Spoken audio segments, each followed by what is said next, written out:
Kingston, Ontario, the home of Queen's University, nestled along the shores of the eastern terminus of Lake Ontario, and the most recent municipality in the province to declare a public health emergency over food insecurity.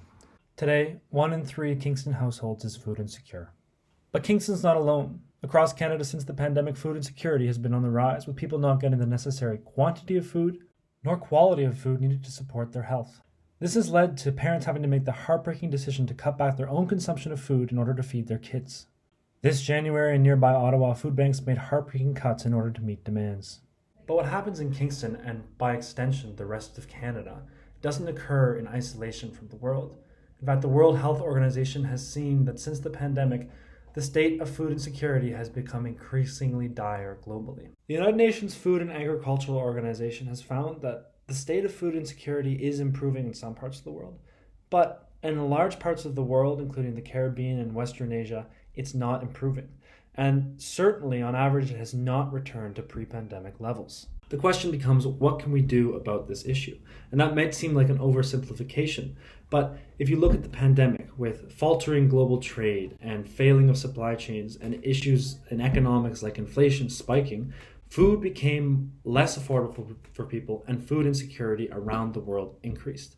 The pandemic exposed fundamental flaws in our system of global agriculture, and we need to look at the problems associated with that in order to explore the solutions that can be applied to address food insecurity in a sustainable way today. We saw during COVID-19, many people Dr. Diana Cordoba is an assistant professor in the Global Development Studies Department at Queen's University. And I was fortunate enough to sit down with her to discuss topics ranging from climate change to global food systems as they relate to food insecurity.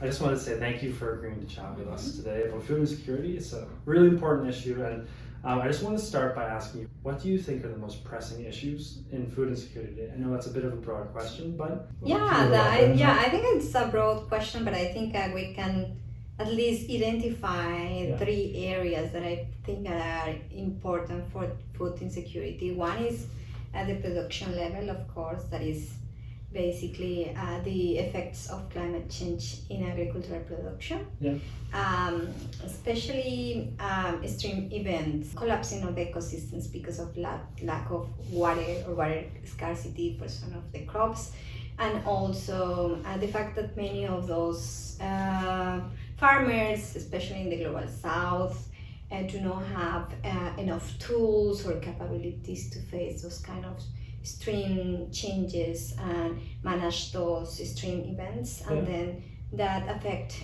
their local production and the production of the different crops, and also the capability of them to be resilient to those, for example, extreme events. I think one of the big topics of conversation that food insecurity plays into right now, especially, is with migration and how kind of climate change will impact the stability of ecosystems, especially around the equator. Have you seen any trends looking into the future that this will increase more migration out of the global south and kind of create a crisis in that sense? The case, for example, of coffee. Coffee is not necessarily important for food security, but it is important for small farmers so they can get money as a commodity and they sell to the market. And in Central America, we have seen this trend that the increase of different diseases, especially leaf rust, that is an important disease in coffee production that has increased because of climate change, have pushed many of the farmers out of the agricultural production because they cannot control the disease, they cannot manage the disease, and then therefore these small farmers do not have enough money to survive. So many of them, they migrate to the north, especially the United States, and less so Canada. Dr. Cordoba explained to me that coffee is just one example, and because of climate change, farmers who farmed it lost their income and were forced to migrate because of food insecurity. Food insecurity, migration, and climate change are all interconnected, but I think it's important to look at other issues that play into these and exacerbate the problem. People focus on climate change, and climate change is a huge problem. Food security is also a huge issue. The two are interconnected. I spoke with Dr. Paul Grogan, a terrestrial ecologist and professor in Queen's University's biology department, about food insecurity and climate change and the interconnectedness with environmental issues. And, as expected, there's more to the story than just these two factors. Dr. Grogan, thank you for agreeing to meet with us. Oh, pleasure. So I just wanted to start the conversation to discuss a little bit about nutrient cycling. Could you talk a little bit about why nutrient cycling is so important for conventional natural ecosystems, but also for agricultural ecosystems? Let's start with plants. They get carbon from the air through photosynthesis, and they get nitrogen and phosphorus and calcium and magnesium and a bunch of things from the soil, right? And so with that collection of carbon from the air and those nutrients, they can grow. For animals, they get all their nutrients by consuming those plants or by consuming other animals, right? So in other words, those nutrients are absolutely essential for life and for all ecosystems. In the agricultural context, we have a crop of corn or something like that and we harvest it, we're removing nutrients from the system. The plant has grown, taken nutrients from the soil up into the plant, into the cob if it's a corn, and then of course that's taken away, we consume it, etc. And so from a nutrient cycling point of view, there's a net deficit each year. And so obviously agriculture is about putting those nutrients back in. And the way that we've done this for thousands of years, literally, is by putting compost on the soil or manure from animals, even human waste, all can be decomposed and returned. And obviously the nutrients that we've consumed then go back into the soil. So that's a closed system, and you might call that sustainable. At the beginning of the 20th century, there was a huge chemical advance in what's called the Haber-Bosch fertilizer reaction, which basically takes nitrogen from the air. The air is 80% nitrogen. So you can take that nitrogen from the air and with a lot of fossil fuel energy, convert that to ammonium, which is a great compound for plants to get their nitrogen from the soil. To take that nitrogen and convert it into ammonium is a fantastic reaction, but requires a huge amount of fossil fuel. But we've got some fossil fuel concerns related to climate change, etc. And it's possible that we could find other ways of generating that energy to do that reaction, solar or whatever. So that's the nitrogen story. On the phosphorus story, it's a bit different. There's no phosphorus, or almost no phosphorus, in the air. So there's no reserves in the atmosphere. There are reserves, limited reserves, in rocks around the earth. And so at the moment we mine those, pulverize that rock into powder, and that's the phosphorus that we add back to the soil to replace that which is taken out in the crop. So the issue there is that there's only so much phosphorus on the planet, and we know we're depleting it significantly. So people used to talk about peak oil and running out of oil or running out of natural gas as being a major concern for civilization. Peak phosphorus is probably a greater concern, because we may find other ways of generating the energy that we need, but phosphorus is phosphorus. That's the key element for plant growth and for animals, right? It's really interesting because a lot of people, I think, in mainstream conversations about environmental issues or climate change, you often don't even hear about nitrogen or phosphorus. Yeah. And what you're saying is that these essential compounds for plant growth are at risk. Yes. Basically by the way that we're carrying out agricultural systems. Right. Is there more efficient ways that we could use our waste? Absolutely. We're clearly, undoubtedly going to need to do so in the future, if you think 100 years from now. The way forward is to treat it like an ecosystem. Yeah. I'm talking about a cornfield now, for example, right? So right now, the soil is simply a substrate to hold the plant. We add the nutrients in fertilizer, we irrigate if necessary. All the soil is doing is just holding up the plant, as it were. Very useful function, obviously, but the soil is a whole ecosystem in itself. Yeah. There are thousands and thousands of bacteria and fungi in there, all of which can regulate and be used to manage phosphorus and nitrogen availability in more sustainable ways. The other thing that comes out of all that, Olin, is the interactions. So people focus on climate change, and climate change is a huge problem. Food security is also a huge issue. The two are interconnected in multiple ways, sociopolitically, but also at the biogeochemical level that we've just described. That's linked to wildfire. Yeah. That's linked to population growth. That's linked to soil deterioration as a result of flooding or desertification because soils are getting drier, that kind of thing. So All these major global change issues interact with each other, whereas we like and are predisposed to think of one and we'll solve that, and then we'll solve that, and then we'll solve that. But that's a very naive approach. But it's hard to wrap your head around issues on such a global scale. How do these things come back home and impact people locally?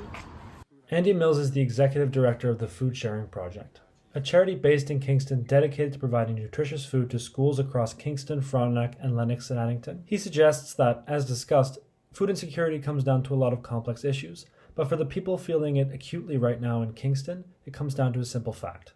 Income is just not keeping up with expenses, so it's become an affordability crisis, as is often mentioned politically speaking. You could have a long conversation about climate change impacts, the democratic capitalist economy and how that works, and there's so many different ways you can go. But the fact of the matter is, the price of food products are going up faster than the price of income. So, and we see it reflected in the prices of the food that we purchase, right? So we know that we negotiate prices and work in bulk and so on, but the prices of our food, especially fresh fruits and vegetables, have just really increased, and families are looking at paying for the rent, paying for utilities, putting gas in the car, and all of those have gone up, so something has to give.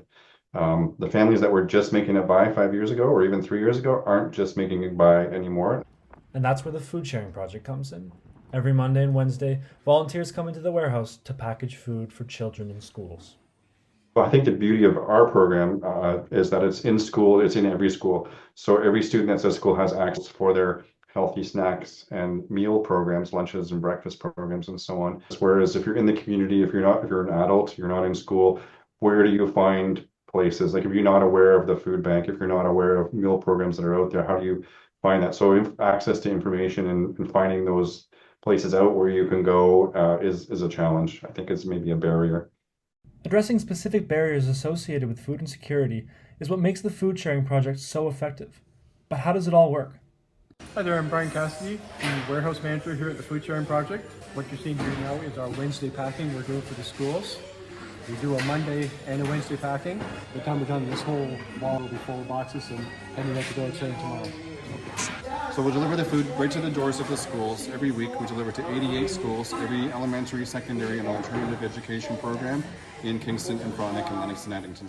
Essentially, schools outline items they'd like to have to the Food Sharing Project, which then compiles each school's individual request and orders in bulk from their suppliers. The food is then packaged here at the warehouse and shipped to schools. The key to this all? Volunteers. These are the volunteers. We have a great crew that comes in. They work hard, they know their stuff. I just kind of organize them and go and let them do their thing. Hi, my name is Fred. My name is Glaza. Sophie. Craig Kennedy. I'm Carol. I just started this a couple months ago. I've only been here, I would say, less than 3 months. 2.5 years, since 2022. I've been working at the food share here for this is my third year. And I've been doing this is my first year doing this. Each of the volunteers has their own reasons for being here, from giving back to the community to having empathy for families going through food insecurity. But there's one connecting theme throughout the warehouse. Knowing that the children are going to get the food at the end at school. They're going to get fed and so on. That's what I like. Our volunteers pack 450 boxes of food every week, about 4 tons of food. If we had to staff that, we would have another full-time staff person basically for all year round. But my conversation with Andy Mills revealed that he and other food program executives don't see food banks as the best solution. I reached out to Dan Irwin, the executive director of the Partners in Mission Food Bank in Kingston, and he said that food banks are only band-aids. Both federal and provincial governments need to modernize their social safety net. With today's cost of living, they're coming up short. How do you see the interplay between different stakeholders, so local people, non-government organizations, government, private companies? How important is their collaboration in addressing food insecurity? Yeah, I think collaboration is always important. Yeah. But it's important that the government takes these issues very seriously, and they give the financial support and the guide to the leadership in this area. As far as Andy Mills is concerned, there's positive movement in that direction, but there's still work to be done. That's another thing that gives me some hope locally is the city of Kingston has sort of restructuring its community development department to kind of look at some of those root causes rather than the band-aids like Dan Irwin talked about, is how do we look at some of those root causes? What are structures that municipally they can do? We've advocated for a couple of years for a national school food program. Canada, up till recently, was the only developed country in the world that did not have a national school food policy or program.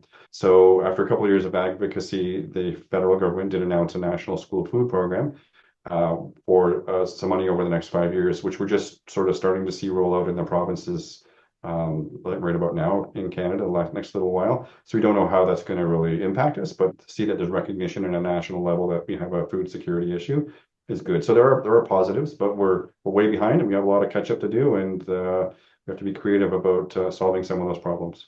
And it's normal to ask, how do I fit into all of this? What can I do to make a difference? And I think oftentimes we have difficulty thinking about that because it seems so insurmountable to address global issues, even on a local scale. But there are things that you can do to make a difference.